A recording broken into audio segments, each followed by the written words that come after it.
Assalamualaikum warahmatullahi wabarakatuh. Nama saya Safitri Wulandari Gobel. Saya dari kelas 2A jurusan Bahasa dan Sastra Indonesia.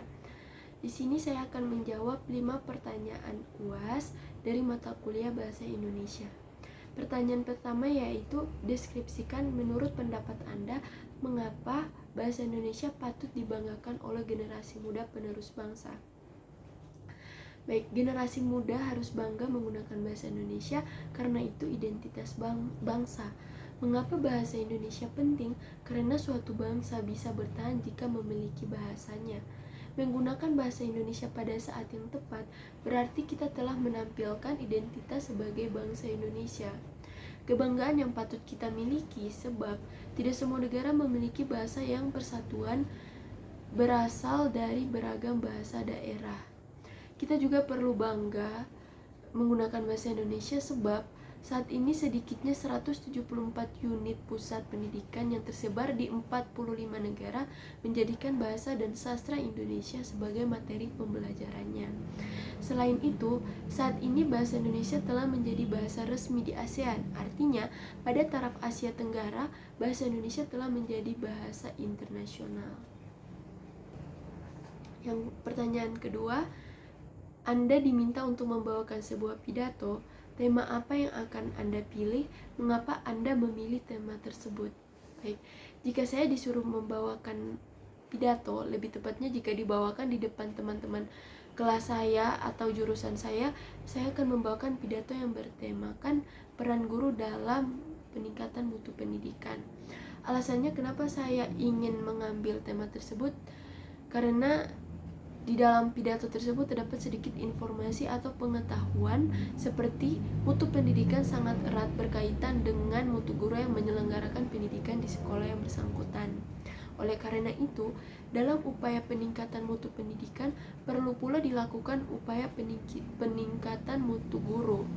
Peningkatan mutu guru tidak hanya berarti peningkatan kemampuan untuk mengajar, melainkan peningkatan kemampuan guru untuk mengelola keseluruhan proses pendidikan kepada siswanya.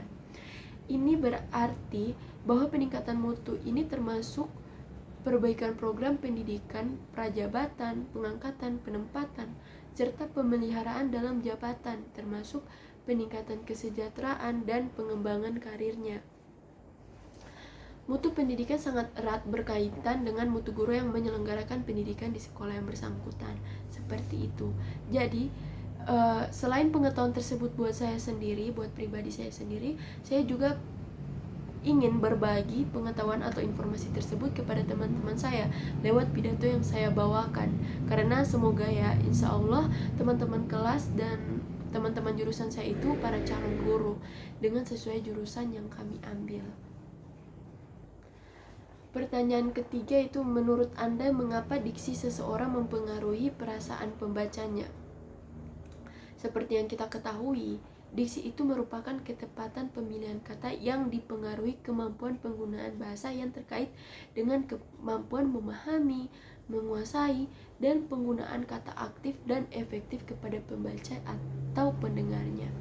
Pemahaman yang baik dalam penggunaan diksi atau pemilihan kata dirasakan sangat penting, bahkan mungkin vital ya, terutama untuk menghindari kesalahpahaman dalam berkomunikasi.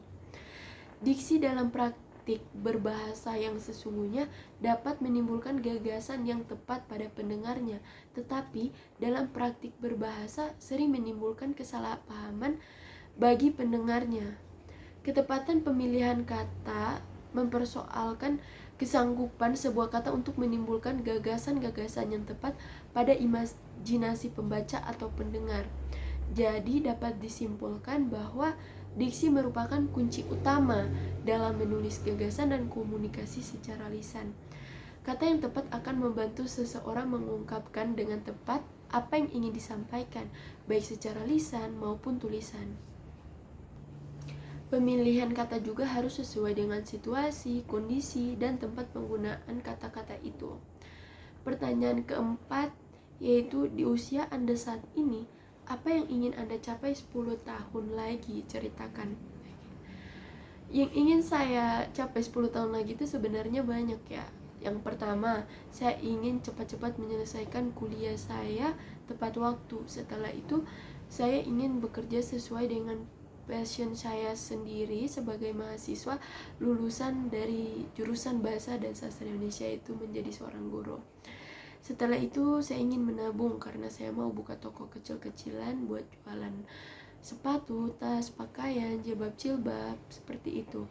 Karena waktu saya duduk di bangku sekolah menengah atas, saya sebenarnya pengen menjadi seorang pengusaha. Jadi kayak belum mau kuliah dulu, maunya buat usaha kecil-kecilan, karena saya waktu itu juga sudah terbiasa bisnis kecil-kecilan seperti jualan jilbab, baju-baju, tas, dan lain-lain. Jadi saya mikirnya enak ya jadi seorang pengusaha, punya banyak waktu buat keluarga nanti, karena usaha milik sendiri.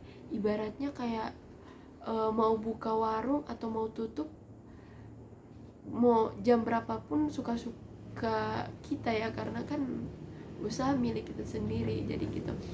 Tapi namanya usaha atau pekerjaan itu juga ada untung ruginya. Tapi sekarang alhamdulillah saya bisa kuliah di Universitas Negeri Gorontalo. Sekarang semester 2 jurusan Bahasa dan Sastra Indonesia. Insya Allah setelah saya sukses menjalankan usaha saya dan saya juga sudah punya pekerjaan, saya ingin menaikkan haji kedua orang tua saya, dan saya ingin bangun rumah buat orang tua saya dengan hasil kerja keras saya sendiri. Saya sebenarnya sekarang lagi bersaing. Saingan saya itu bukan teman saya atau musuh saya ya, tapi saingan saya itu, saingan sebenarnya itu umur orang tua saya. Pertanyaan terakhir, yaitu pertanyaan kelima, kalau Anda diberi kesempatan untuk bisa menjadi seorang penulis yang andal, Anda akan memilih menjadi penulis fiksi atau non-fiksi. Mengapa? Baik,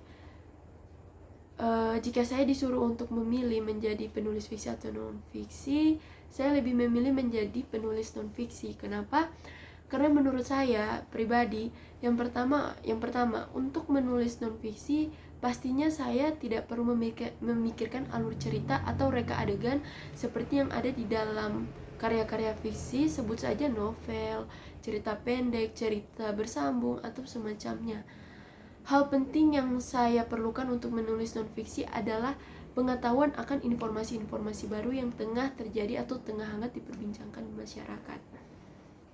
Selain itu, apabila saya ingin membagikan pengalaman pribadi, yang saya perlukan adalah menceritakan pengalaman tersebut sesuai dengan apa yang saya alami, tinggal ditambah dengan bahasa yang mengalir dan mudah dicerna. Jadi, saya berfokus pada hal-hal faktual yang terjadi, jadi tidak usah repot-repot berimajinasi.